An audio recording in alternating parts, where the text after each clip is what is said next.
ఇచ్చిన డైరెక్టర్ ను రిపీట్ చేయడంలో ప్రభాస్ ను మించిన హీరో లేడు. ఇప్పుడు అదే పని మరోసారి చేశాడు రెబల్.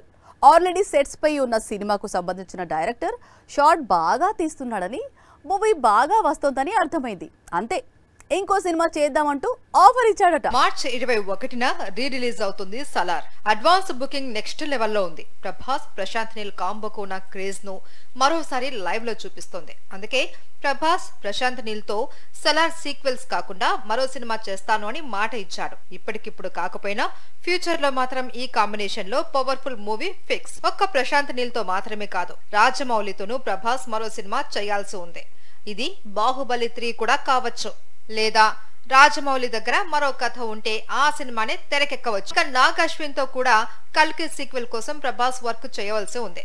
అయితే ఇవి సీక్వెల్స్, కానీ ఫౌజీ లాంటి స్టోరీ తీస్తున్న హను మేకింగ్ చూసి ప్రభాస్ ఫిదా అయ్యాడు అని సమాచారం. ఫౌజీ తర్వాత తనతోనే మరో సినిమా తీయాల్సిందిగా, అందుకోసం స్టోరీ రెడీ చేసుకోవాల్సిందిగా హను రాఘవపూడిని ప్రభాస్ కోరాడట. ప్రస్తుతం Prabhas Hanu combo once more అంటూ సోషల్ మీడియాలో హంగామా మొదలైంది.